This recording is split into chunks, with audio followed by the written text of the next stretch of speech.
Welcome to another Forge webinar. My name is Fezo Mngomezulu. I'm the Performing Arts Programmer at the Forge. We are starting a new series entitled Patriarchal Violence, a Systemic War on Our Bodies. The series will be dealing with broad histories of gender and violence in South Africa and across the world. We hope for our first discussion to speak to the ongoing cultures of violence against queer, trans, and femme people, and how we can cultivate forms of care and resistance for ourselves and our communities during this time of physical distance. Nosipho Mngomezulu is going to be helping us do that, along with Maneo Mohale and Olwazi Tusini. Nosipho Mngomezulu holds a PhD in Social Anthropology from the university currently known as Rhodes.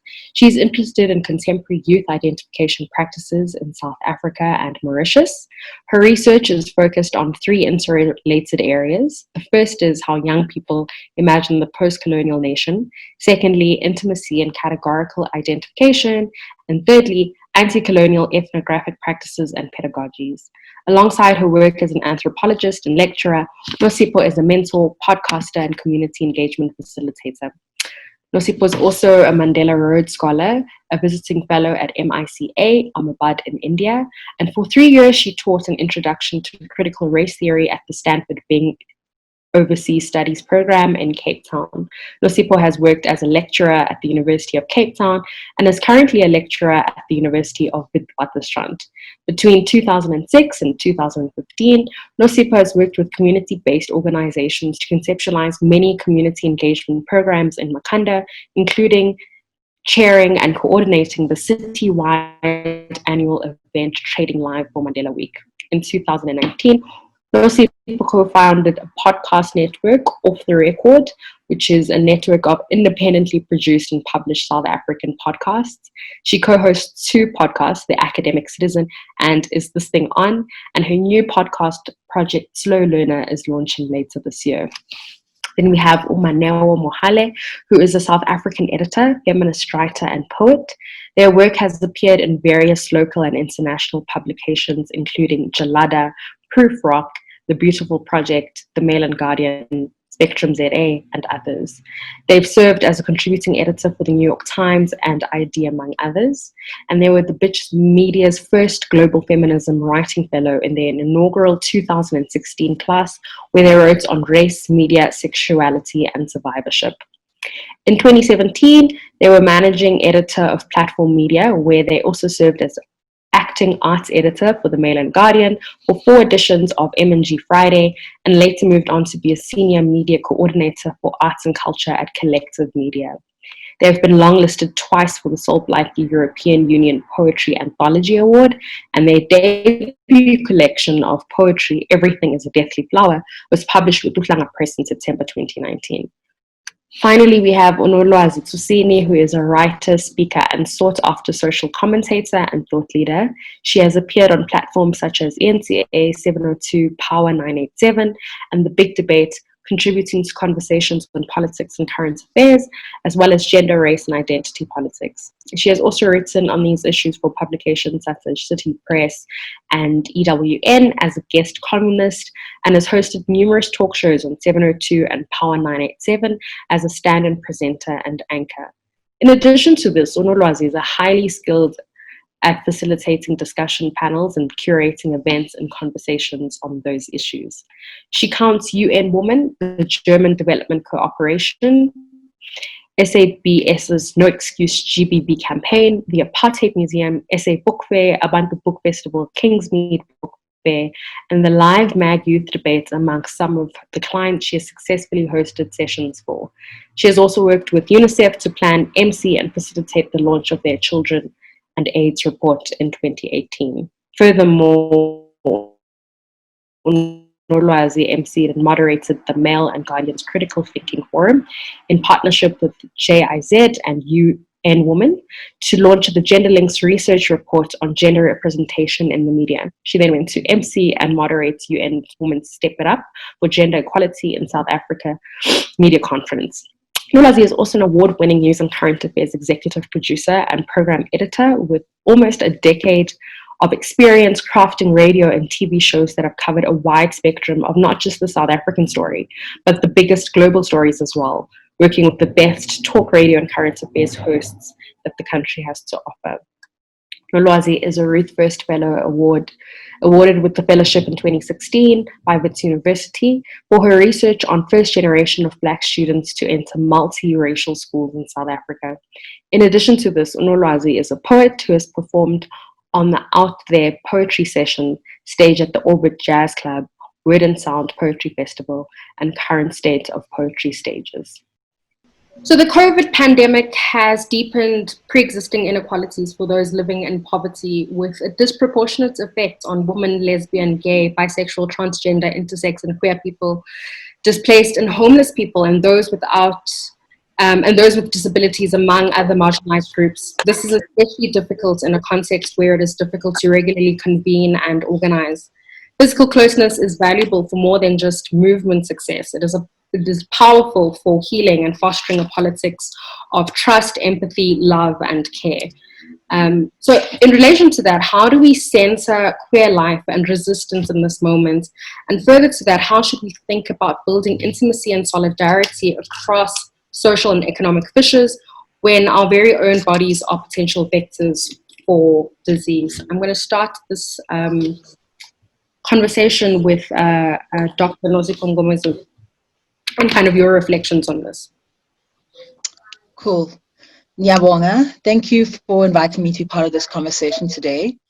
In the years it's taken me to kind of rethink and clarify experiences and concepts I draw in this conversation, I'm deeply indebted to the inspiration of numerous creators and thinkers whose careful and critical thinking needs to be acknowledged in shaping and inspiring my academic writing. And so I'm drawing on a lot of that lineage in today's talk.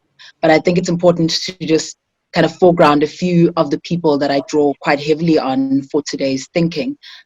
Firstly, a blog post by Yasmin Naya in her post, Your Trauma is Not Your Passport, Nicole Kelly's series on divesting from people pleasing, particularly her examination of epigenetics and trauma, John Green's episode of Humanity's Temporal Range, and Resma Minikam's book, My Grandmother's Hands. I also think it's really important to acknowledge my friends who I've spoken to about these questions through time, but also in the last couple of weeks, thinking about the intersection between the pandemic, racial capitalism, and the precarious position that queer folk are placed in this time. And to this, I want to acknowledge the work of Atambile Masola, Kolega Shange, Denai Maputsa, Sekotlani Pamodi, and Samantha Setlaweno. So some preliminary thoughts. Going to try and keep this as succinct as possible. These unprecedented times have afforded us a unique opportunity to slow down and think about how we think and who we acknowledge when we think out loud. To be honest, I was quite hesitant to speak on this question of patriarchal violence and systemic war on women, on bodies, actually queer bodies, our bodies. Because what else is there really to say about this that our ancestors and younger generations keep saying? Los diding, stop, right? But after pulling myself towards myself, I realized I do have something to say about how we might think through this wicked problem that damages both victims and perpetrators of the system. This invitation comes at a time where I continue to wrestle with the question of collective trauma, with the triple pandemics of COVID, the violence of racial capitalism, and femicide. There are a lot of intersections with my ongoing work on collective trauma and memory. Thinking from here, Johannesburg, and now, 2020, it's sobering to recognize that the patterns of particular bodies' experiences of ongoing collective trauma necessarily force us to think through this time and place with a myriad of other times and places where this pattern has and continues to play out. In this, then, we need to keep in the front of our minds that memory and our experiences of these particular pandemics is co-constituted in memory, and memory being a three-dimensional loop. It's not linear. It at once spirals and folds into itself and away from itself, and it's both epistemic and ontological. So it's both about meaning making and also our very being. So making itself both visible and making itself known and visible, even especially in its erasure and forgetting what our ancestors have been doing. So I want to start here before I attempt to layer more questions onto the questions you posed to us, Izzy. I'll try to speak to specifics, but the question is vast in our levels, and at times I may need to look at the question of responsiveness to patriarchal violence in ways that may seem abstract, so as not to fold myself into a definitive assertion about what we ought to do. Firstly, we need to talk to our people. The onslaught of horror after horror on the hell apps and mediascapes has forced me to pay attention to my attention. Who do I turn to in this crisis, and what are my rituals of responsiveness? Dr. Olivia Rutazibwa last Thursday cautioned us against the violence of constantly being surprised. Similarly, I'm concerned about the mundaneness that either shows up as fatigue or numbness to the ever-present horror show that is the killability of queer Black femmes, both near and far. I've been talking, reading, watching, and paying attention to my attention, asking what on earth is my nervous system responding to? What is this nervous condition? And what came to mind is what a dear friend, Kollega Shange, said to me, who says, maybe you don't need Biko or any eminent scholar, maybe you need your dad. These are bars, and I find them profound because they force me to pay attention to the strategies we've learned to cope, but never escape some of the difficult yearnings that are erroneously placed outside of our public deliberations. Asking the very important question, why this hurts and how it hurts. I've been thinking about what it means to resist, to refuse, and to abolish trauma. While pain and challenges are a real part of everyone's life, fear and ongoing terror from the triple pandemics are aberrant phenomena born of the structures and systems which render particular bodies more susceptible to pain and trauma, what Sekotlani Pamodi calls turning our bodies into trauma magnets. I recently learned of the concept of somatic abolitionism while listening to the podcast with Reisma Minikam. Somatic, which focuses on how one perceives one's body's responses to trauma, and abolitionism, as says, is about presence and not absence. So somatic abolitionism, as I understand it then, is about how we think about our bodies and our responses and how we exercise, that exorcise, the traumas that plague us by creating and living in cultures of freedom, a presence and not an absence. So what does it mean to build cultures and not strategies to combat the cultural project of oppression? What the work of semantic abolitionists is teaching me is that we need to develop cultures and not just strategies for combating the cultural project of power and oppression. Racism, homophobia, class inequality are not incidental to an otherwise benign or neutral system. They're integral to their cultures. And I think this is really important to pay attention to when we're thinking about being responsive. I draw on the work of Sherry Ottner, an anthropologist who writes about agency and resistance, and she helps me think about agency in two ways. That's agency in terms of power and agency in terms of cultural projects. So we can resist power through direct action, and direct action does definitely work. But if we only mobilize to resist, often in the limiting terms of our oppressors, and we fight for inclusion in systems that are predicated on violence, we can miss an integral part of fostering cultural projects and alternative caring imaginings of what is the good life. This is not an either-or proposition, rather a yes-and proposition, which means our means of resistance must coincide with a yes, dismantling the cultures that seek to oppress us, and in the process, create new futures we can inhabit now. The end goal cannot be to reform, revise, reimagine these structures to make them less violent. We need to start imagining alternatives to these structures where their violence isn't seen as inevitable and where we don't become magnets for trauma. So there are no simple answers, but there are some thoughts and further questions. But this thing is intersectional. I'm thinking here of the 6 mountains of oppression as described by Molara Ongundipe Leslie. We cannot think patriarchy outside the structures of racism, homophobia, classism, and every other vector of identification and inequality. This is not to say we cannot slice up the beast into bite-sized chunks, but to say we need all the lenses we have at our disposal to understand what it is we are cutting. So I say again, you need to talk to your people. We can't do it alone. We need each other to do this work. And not all of us will be able to do the same kind of thing. But we never should estimate the knowledge and the lessons that we learn from talking to other folks. And I think I speak here to many folks in the academy where we often only speak to our interlocutors within the academic spaces. We need to speak to more people. When we take an intersectional approach, we need to be careful of not slipping into the easiness of thinking that we are outside of the clutches of the beast. This is to say that terms such as patriarchy and homophobia have, one, country in a racist, capitalist, and colonial structure, and two, that we are in it, even if we are not of these structures, but we are in it, we are socialized in it as well, while we try to resist it. So, to the questions posed by Fezi, this is some of the thoughts I had to say. How do we center queer life and resistance in this moment? I think we do. We don't ask for permission, we start by doing. There are no permission letters or permits that will give us permission to do this. We need to build queer families we imagine now, and we need to find these families now.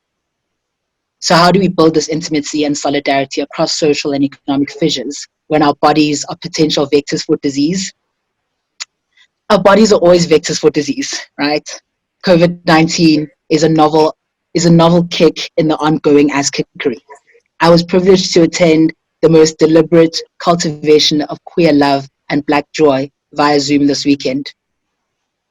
Nolwazi's birthday celebration demonstrated so much knowledge and ancestral wisdom of ubudlelwane, right? A culture of nurturing relationships that we have gained from our ancestors who found ways to gather when they couldn't, right? So what does it mean to practice resistance and build cross-community solidarity when our physical proximity endangers others and places all kinds of pressures on our health systems and vulnerable communities? I've got just a few thoughts on this. The first is that there's much to learn from what freedom fighters are doing internationally. But if we don't understand the topography of our own experiences here in South Africa, where we are located, we are liable to borrow tools that aren't necessarily easily applicable here. One thing that I found useful is to closely interrogate even the liberatory discourses that I consume. So I ask, Gushuktini to speak of patriarchy when our theorizing of gender doesn't begin in our context, where the very concept of what it is to be gendered comes with its colonial and racialized notions. Gushuktini to speak of ourselves as other when we are the majority on this continent and have a longer history of negotiating difference before the colonial encounter, before the colonial reworking and bastardization of what it means to be queer in this context. Gushuktini that we have songs about Umalume Ulumai by Washli Mhlophe and Utira, when Umalume is your male mother. Gushuktini that we pretend that we don't have registers and tools for holding our brothers and fathers and mothers and sisters, that's CIS sisters, accountable for perpetrating queer antagonisms is seen as disrespectful. Gandhi, who can we call in to live Ubuntu? Are customary laws useful only for TRC performances? And are we saying that are they not adept at meting out restorative justice? These are my questions. So in conclusion, when I say more culture, less strategy, I also hope you'll interrogate even what you assume culture is. Anthropologists, we've done the most to this concept, but the simple way of understanding culture is that it's ways of making meaning. And when you're interrogating culture, there are 4 questions that I ask my students to think with. 1, where did you learn this? 2, when is it true? 3, how does it make you feel believing it's true? And 4, how's that working out for you? Okay, those are my thoughts. Thank you very much for that, Nosipho. Maneo, do you have thoughts connected to the initial question and some of the responses from Nosipho?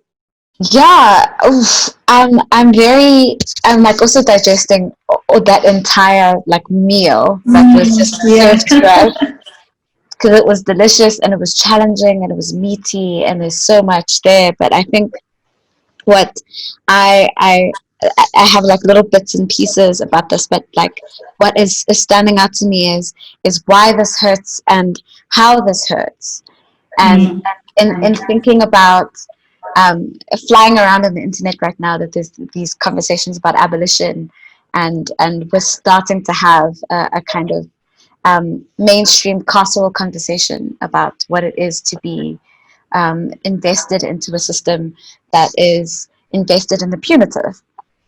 And as a survivor of sexual violence, like we're constantly thinking about harm and what it is to do with that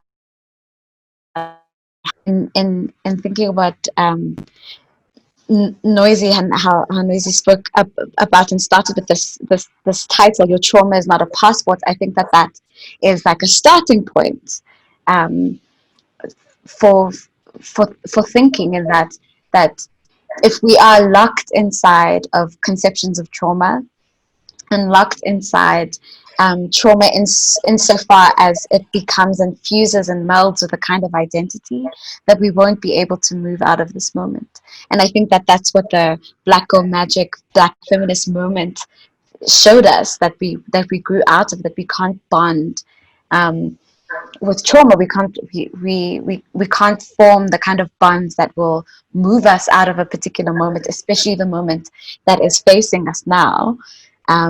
With trauma, only trauma to bond us, but that there is, as someone who isn't invested in catharsis, that joy is not going to bond us either, because not all of us have access to the same joys. And that's also what I am chewing on and processing from that piece that you read to us, Nose. Thank you so much.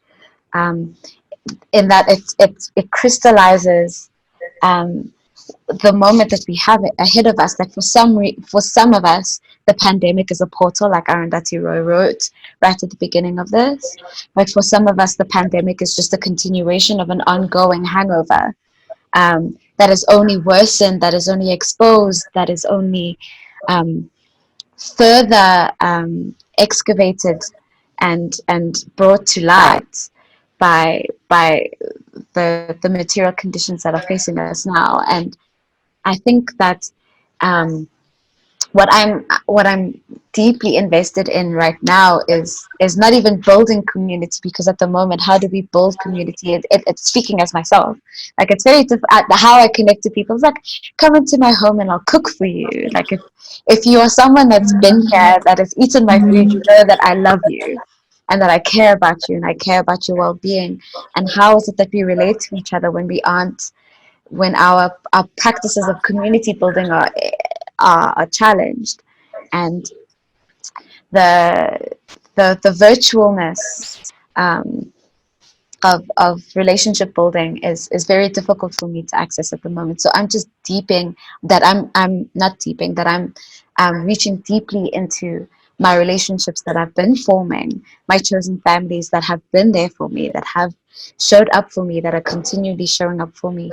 And it's inside of these communities, inside of these islands of decolonial love, to reference Leanne Simpson's work, but inside of these islands of decolonial love, it's inside and on these islands that I'm starting to feel like a person again, and not seeming and at many times I feel so incredibly paralyzed by how this pandemic is just a further diagnosis of social death for so many people and so many bodies.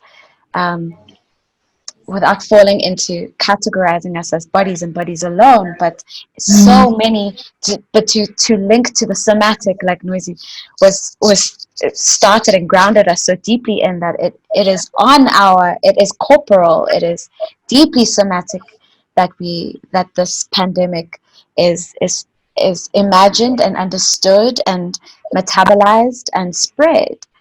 So we have to think about the body. As a poet, as a queer poet, as a non-binary poet, we're obsessed with the body.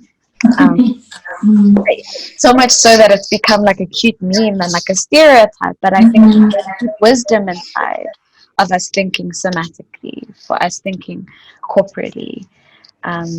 So as I'm thinking and digesting your words, those are just some of the things that I'm like, what? I'll think a little more as we listen to Lolo. Wow. Yeah, no, can you also just add this incredibly rich conversation? I mean, that's so rich. The conversation has become so rich. I don't know that, because I'm sitting here and I've essentially thrown out all my thoughts and I'm just jotting down the things that are coming to me as I'm listening. to Maneo and Nosipho. I think for me, when I was reading the initial question, what really struck me was the idea around the deepening of inequalities, right? And I was thinking to myself that the only way to find a way forward is to look quite deeply at where we are and examine what we mean when we talk about those inequalities, because I think that sometimes we assume that we are all on the same page about what we're talking about and the ways in which they manifest. And I don't know if that's the case. And so looking at marginalized queer bodies in this country, looking at poor bodies in this country is really what I applied my mind to initially when I got the question, which for me is, I already believe that this country is, and even ourselves as the Black middle class, even as queer people who are marginalized to a certain extent, a lot of our lives and the way that we lead our lives are anti-poor, right? So what does that mean in a situation where you're not just physically distant from community, but where the state is then given extra power in which they can use to enact more violence on the most marginalized people in our society? And we saw that happening with the army, for example. We saw it happening with the way that the state failed to provide adequate housing for the homeless. The situation that was happening, for example, in the city of Cape Town a couple of weeks ago when the lockdown started, and homeless people literally almost like being put into camps with inadequate care, and what that means. And I was also thinking about the gap in healthcare services for queer people in general in this country, queer men, queer women, and how that then translates when you're dealing with a public health crisis, where they have to access a healthcare that is a healthcare system that is completely burdened, and what all of these daily realities then mean.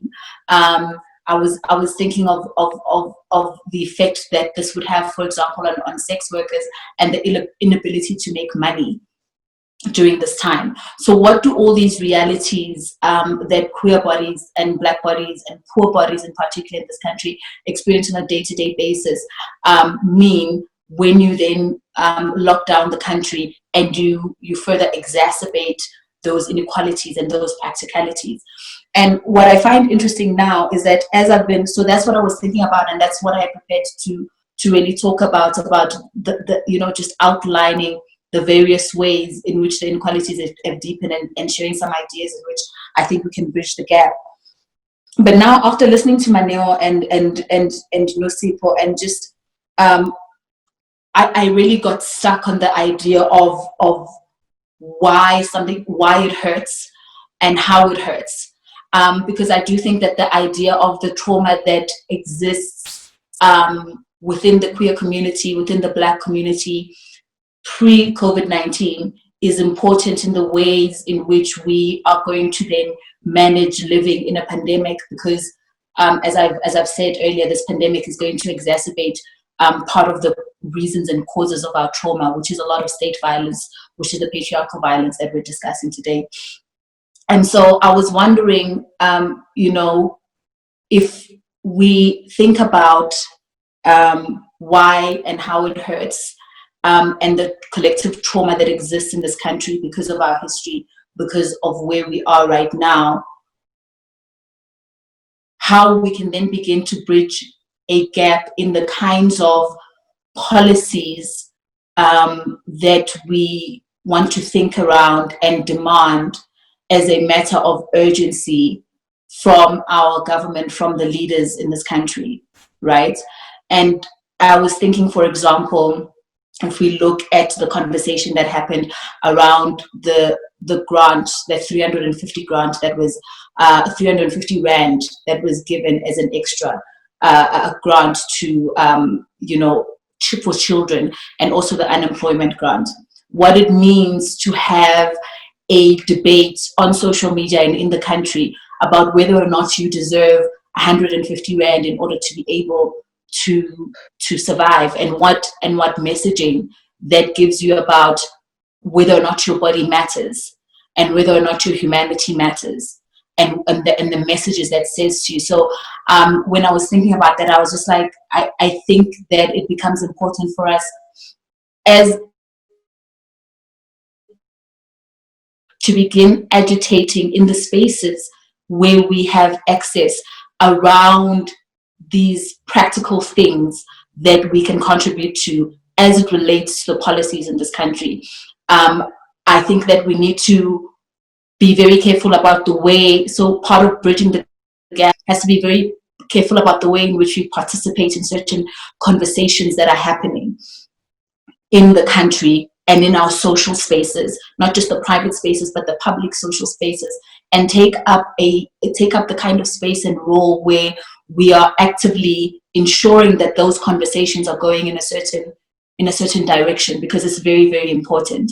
Even the ability to participate in these conversations via social media, via Zoom, via Twitter, speaks to the gap, because there is an entire population in this country who are our siblings, our parents, our family in some way, chosen or not, that I have now been left out of a very important public conversation that will directly impact their lives, because they don't have the data to be on Zoom, or to watch a Zoom webinar for an hour, or they are unable to consistently be on Facebook, or they're really dealing with just basic things. So what does that mean? That means that those of us who have this privilege, now there's a gap that we have to fill, because the current inequalities as it exists in this country has left, once again, even more people out of the conversation. So how do we begin to bridge that gap with the privilege that we have and the conversations that we are having,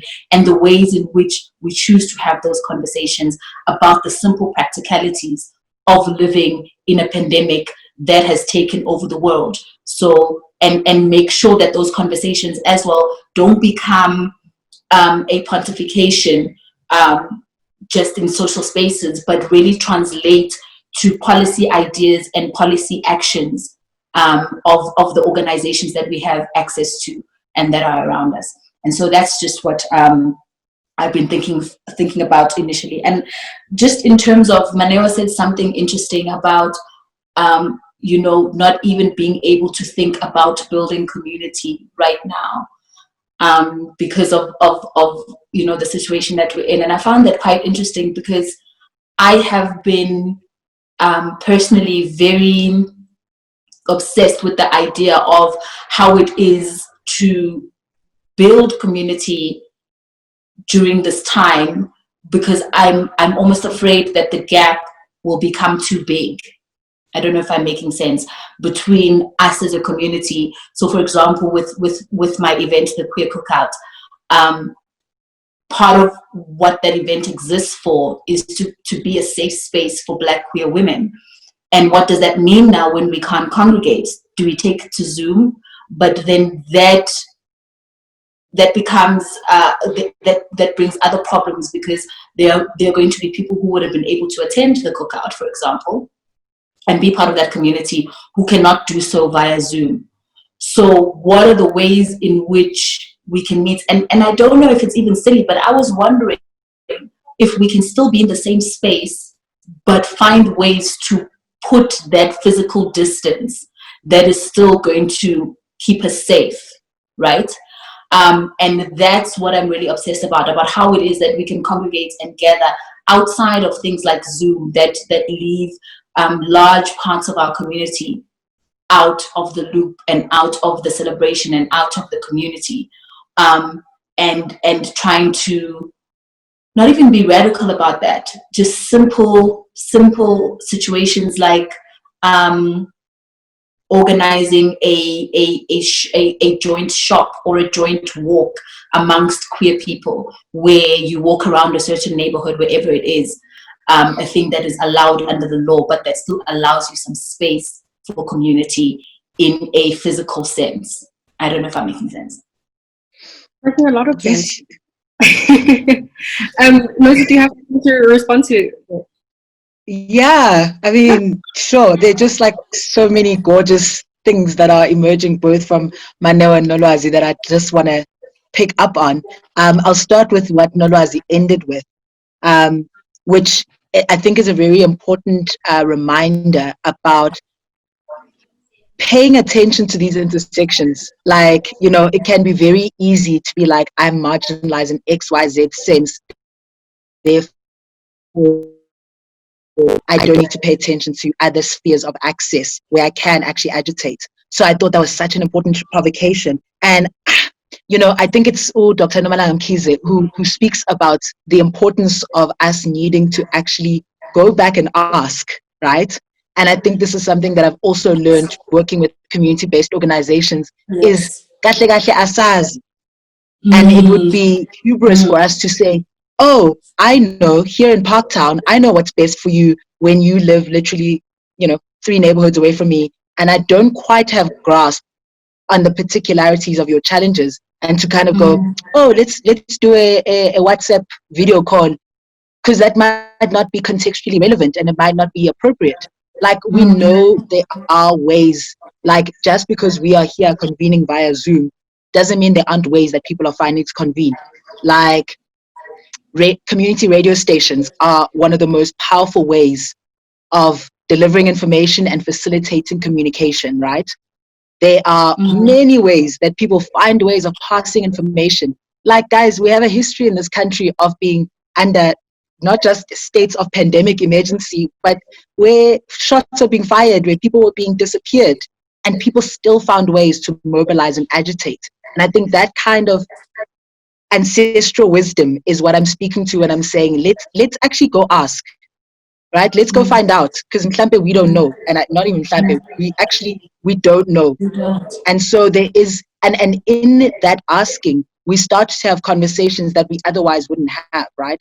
We start having conversations that aren't predicated on middle class access, but actually center those very people that we are curious in being in community and solidarity with, is to ask and be led by what they are saying.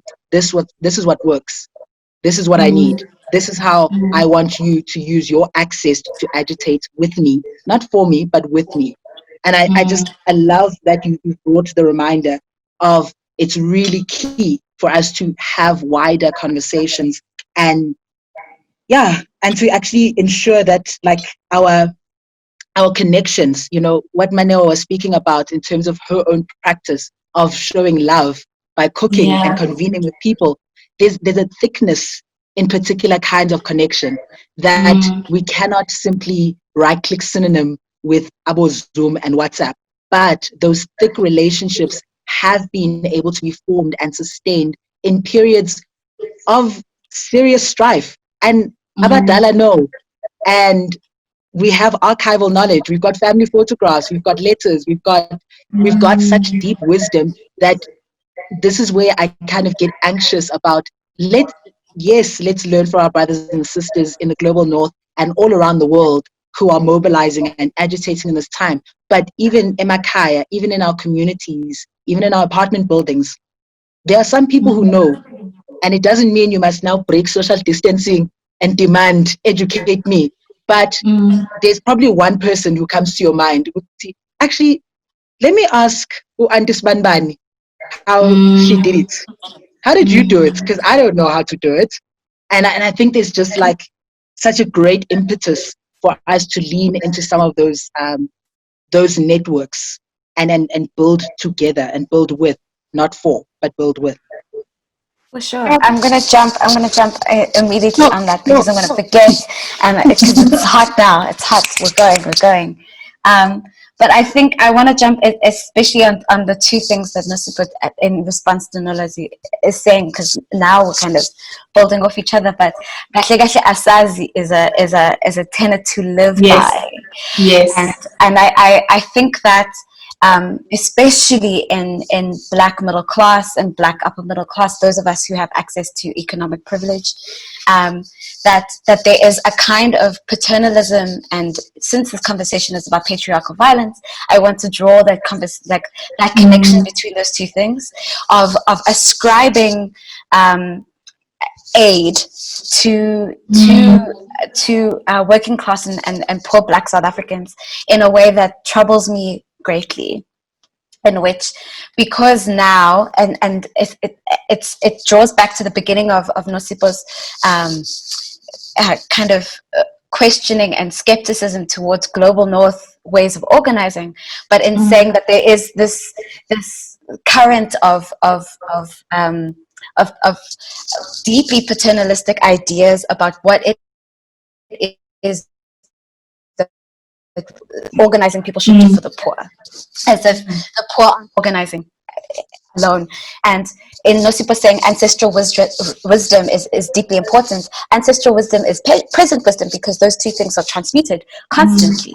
And that present wisdom is future wisdom, in that the practices in which that we embody are transmuted, and not necessarily, and queer people know this, and deeply, in that it's not necessarily transmuted in the nuclear family, that it's transmuted in communities and chosen families, beautifully, organically, spiritually. It's beautiful. While also and revisiting what I was saying, that in me tapping into my communities and the people and the relationships that I've built at the moment, it's not saying that it's an insular or a turning in not necessarily connecting with other people of different experience and of different intersectional experience to us, that it's rather an honoring of the communities that and the relationships that we have and that I have built over lifetimes, over multiple lifetimes for many of us, in that we are forming relationships with our elders that are teaching us how to live and survive through this moment, because they have survived through so much. But I also want to kind of like throw a spanner in the works in this idea of singular communities, because we don't have a queer community, we don't have a black community, we don't have a community. What's that?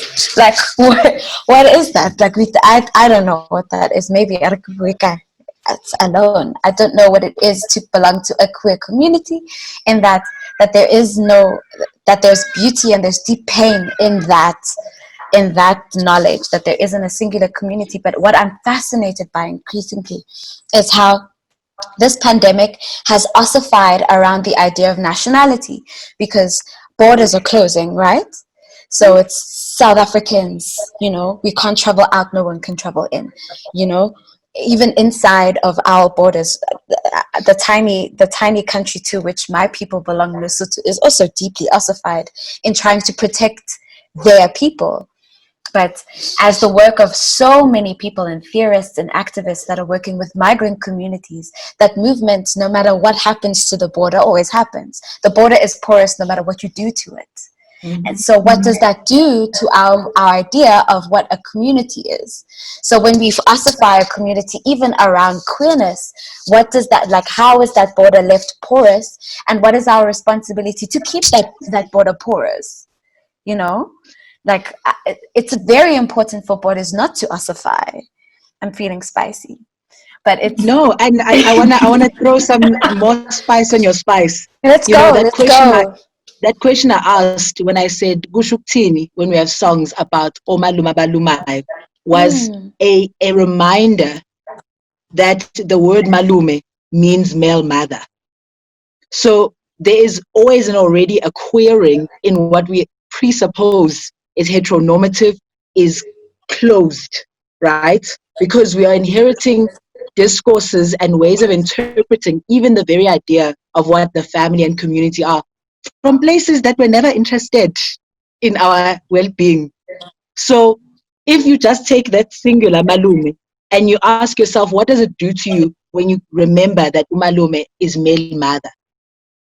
It reminds you, that queerness is not exactly that story that we've been told, that it was imported, right? And it also reminds us the two-way traffic, right, in these knowledge systems, that it's not just simply we receive and we become, but that we can speak back and there's a dialogue.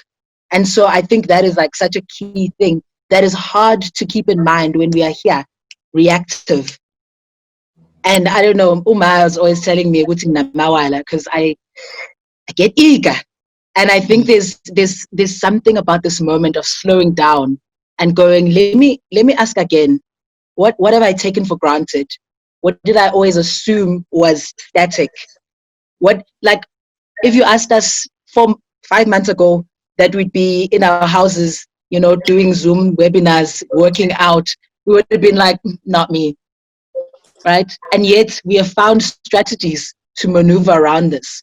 How much more maneuvering is possible when we find out how other people have strategized under other precarious conditions?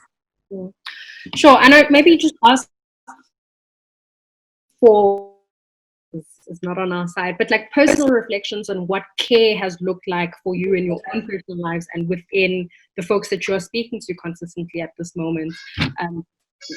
Yeah, how have you understood care at the moment? I think that's a difficult one, because I think the important thing with care, right, is to realize how much we allow to fall through the cracks and paper with physicality, right? How many the intimacies and conversations and the showing up and holding of people around you that you can get away with not doing just by showing up into a room as a body. And now what happens is that there are now 3 months, possibly an entire year, where it is not enough to just show up as a body in a physical space. And you now have to show up as a person existing in like, I don't know what to say, like a non-existent space, a space that you can't grab, that you can't touch. I mean, I can't touch you right now.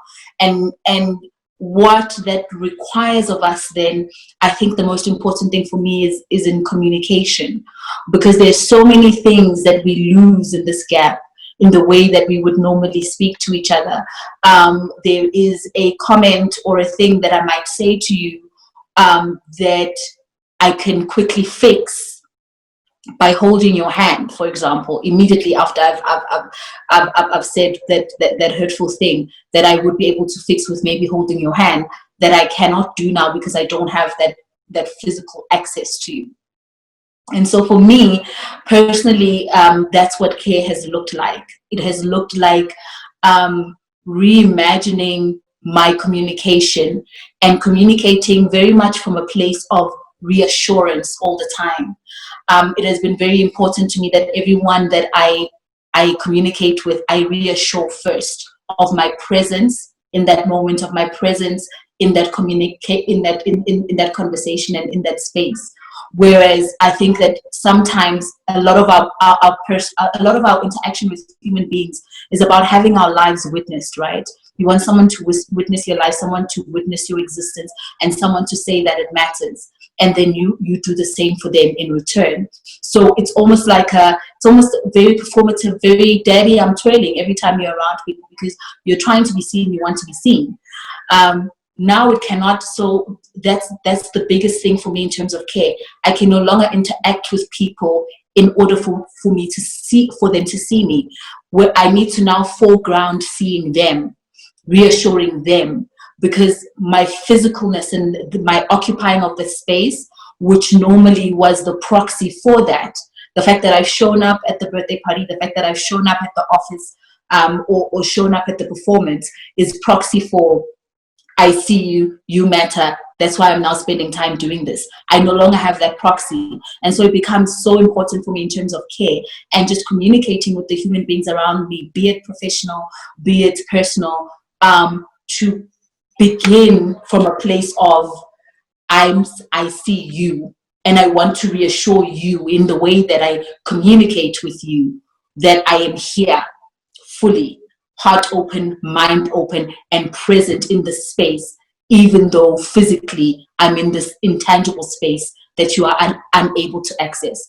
And that takes a lot of work. It's voice work. It's the intonations of your voice. It's the words that you choose and when you choose them. It's how quickly you speak and how much you listen. And that has been an important thing for me in care.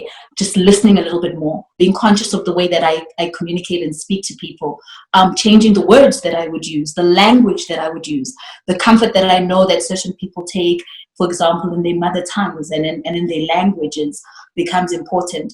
And also not to alienate people. So there's a certain thing that I would do as a Zulu person where because this is the best way that I want to articulate that.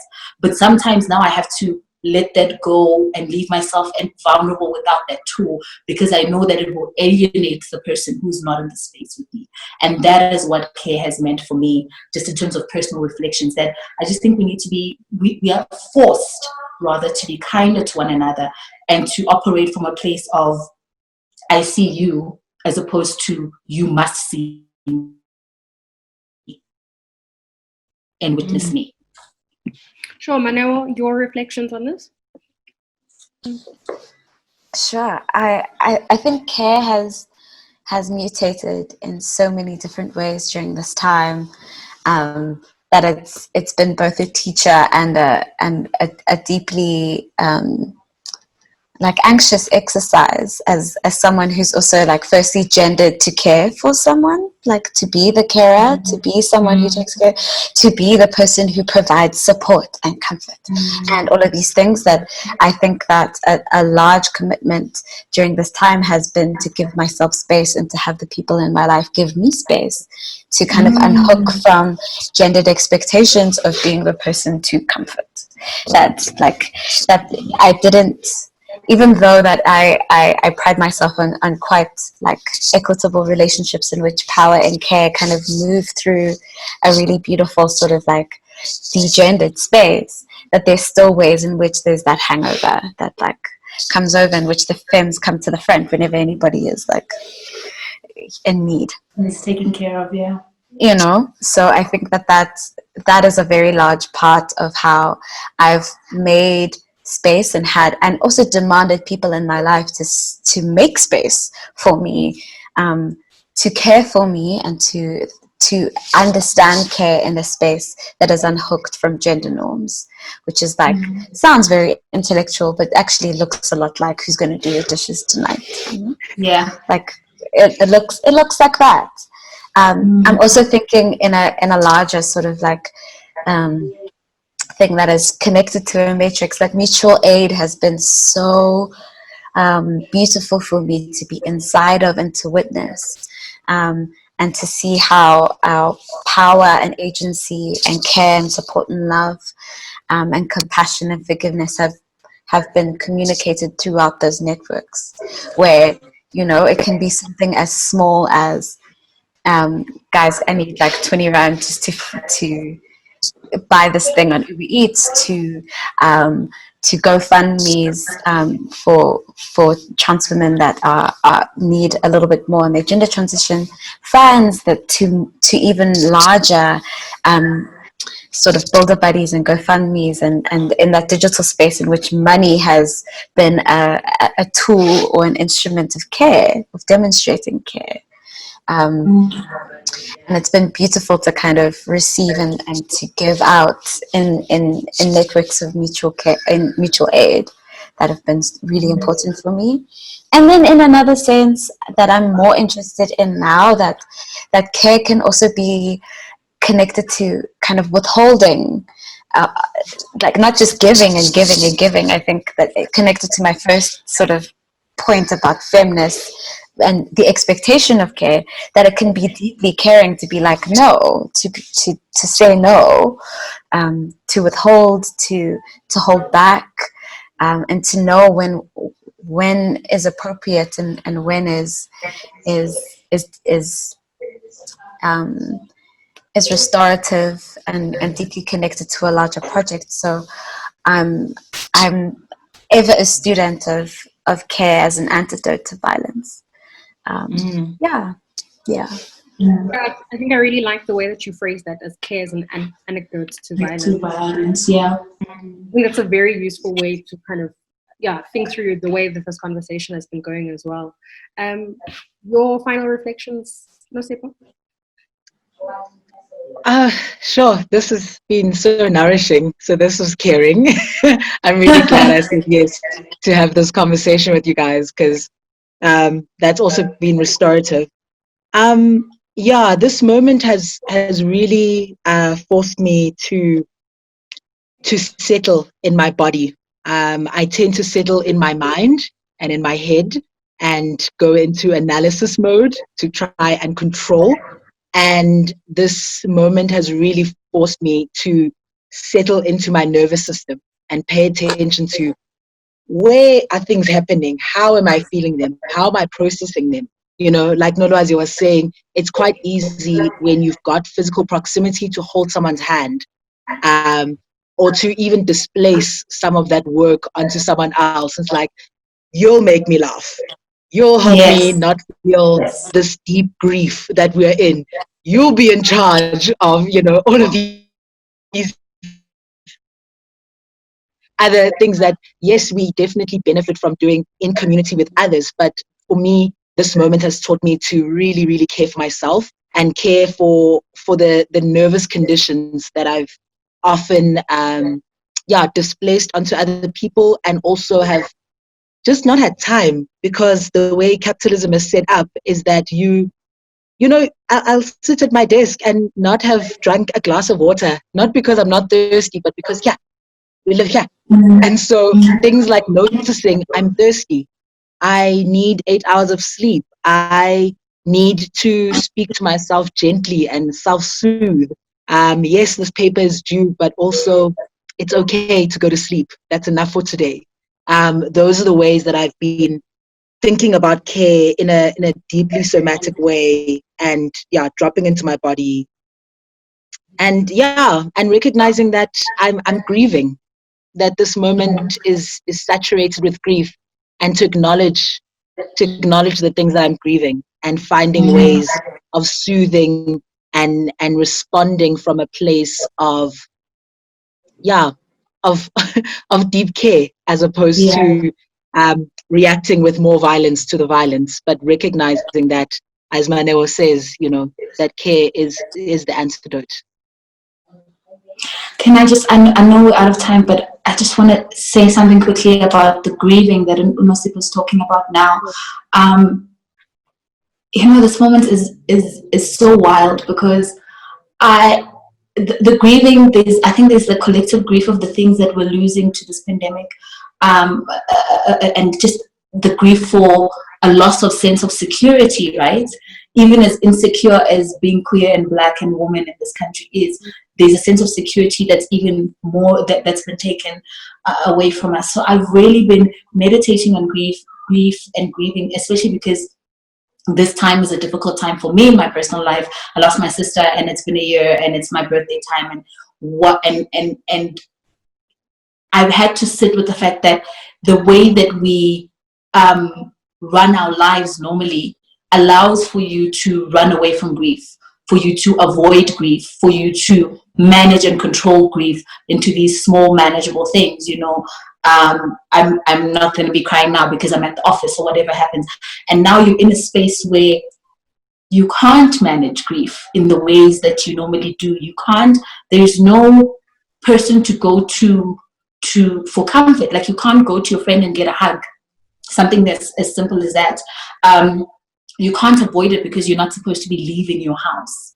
And so this time has also been so difficult, but so necessary in learning to grieve.